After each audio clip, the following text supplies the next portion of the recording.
تصوف کے 4 مقام ہیں، 4 درجے ہیں، تے صاد واو فے۔ لفظ تصوف 4 حروف پر مشتمل ہے، تے صاد واو فے۔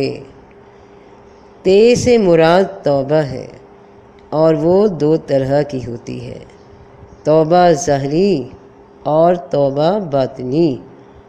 توبہ ظاہری یہ ہے کہ انسان کا قول اور فعل اپنے تمام اعزاز ظاہری کو گناہوں اور برائیوں سے ہٹا کر اطاعت کے کام اختیار کر لے۔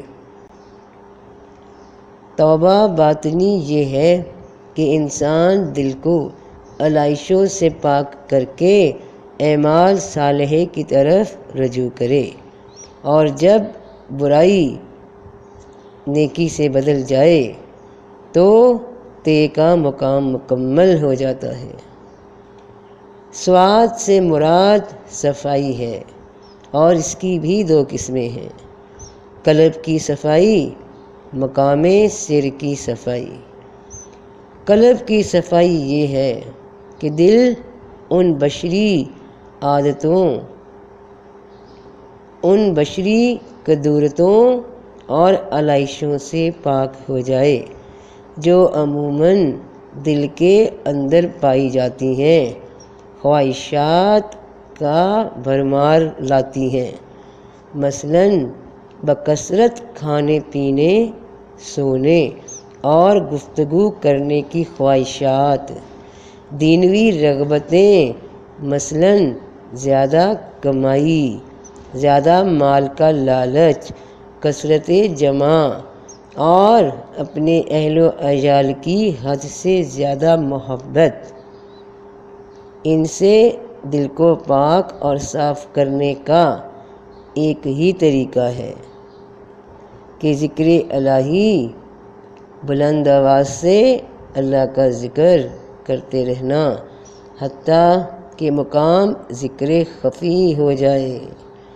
ارشاد باری تعالیٰ ہے، ایمان والے وہی ہیں جب اللہ تعالیٰ کا ذکر کیا جاتا ہے تو ان کے دل ڈر جاتے ہیں، ان کے دلوں پر اللہ تعالیٰ کی عظمت اور ہیبت چھا جاتی ہے، اور عظمت الہی کا خوف دل میں اس وقت پیدا ہوتا ہے جب قلب غفلت کی نیند سے بیدار ہو جائے، دل کا آئینہ سکل ہونے کے بعد شفاف ہو جائے، دل کے آئینے کا زنگ صاف ہو جانے کے بعد شفاف ہو جائے، اس میں خیر و شر ایک غیبی صورت میں منقش ہو جاتا ہے، یعنی نیکی اور بدی کا نقشہ صاف صاف نظر آنے لگتا ہے، اور اسماء توحید کا زبانی اور باطنی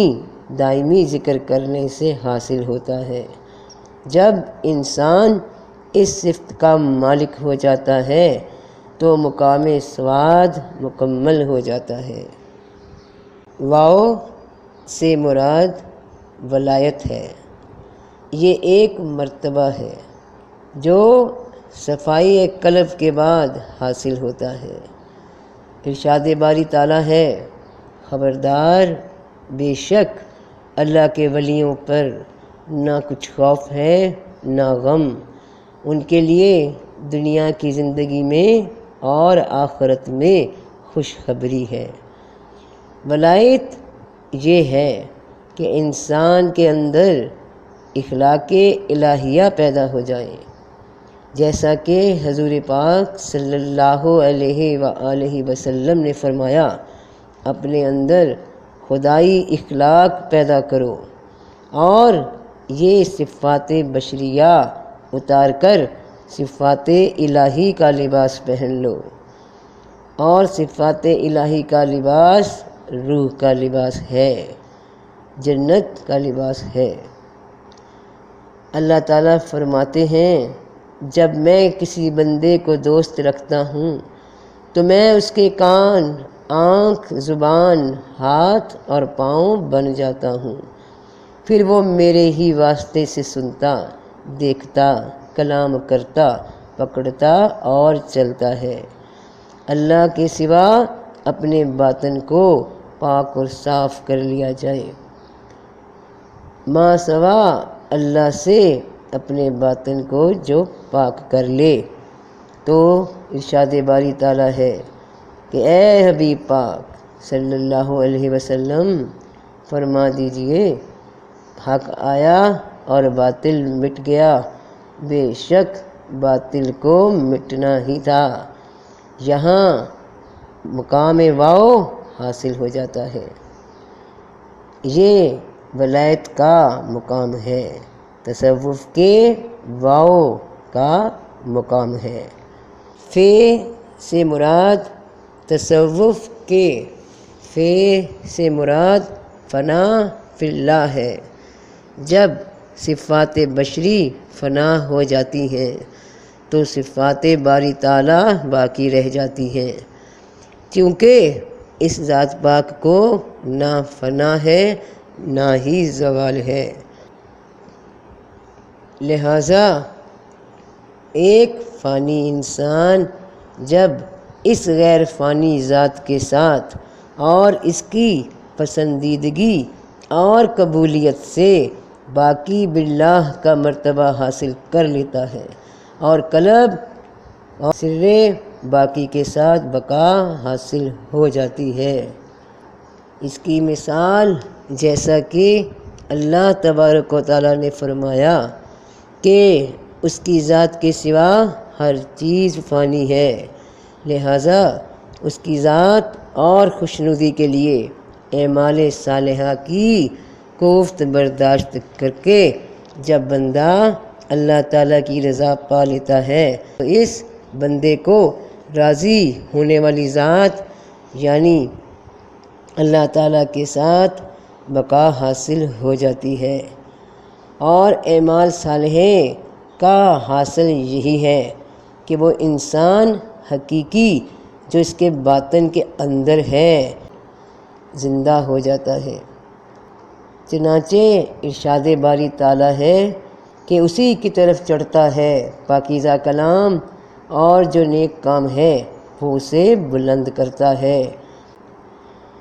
مقام فے مکمل فنا کے بعد اللہ کی قرب میں بقا حاصل ہو جاتی ہے، جیسا کہ اللہ تعالیٰ نے فرمایا ہے، سچ کی مجلس میں عظیم قدرت والے بادشاہ کے حضور یعنی اس کی بارگاہ کے مقرب ہیں، اور یہ مقام عالم لاہوت میں انبیاء علیہ السلام اور اولیاء کرام کے لیے مخصوص ہے۔ جیسا کہ ارشاد باری تعالیٰ ہے، اللہ تعالیٰ صادقوں کے ساتھ ہے، پس حادث جب قدیم سے ملتا ہے تو اس کا وجود باقی نہیں رہتا۔ جب فقر مکمل ہو جاتا ہے تو صوفی کو ہمیشہ کے لیے بقا باللہ کا مقام حاصل ہو جاتا ہے، جیسا کہ اللہ تعالیٰ نے فرمایا ہے، اہل جنت ہمیشہ اس میں رہیں گے۔ نیز فرمایا اللہ تعالیٰ صابروں کے ساتھ ہے۔ تو یہ تھے تصوف کے حرف کے 4 مقام، تے، صاد، واو اور فے کی تعریف۔ تو سب کا بھلا، سب کی خیر، جیتے رہیے بہن بھائیوں، فی امان اللہ۔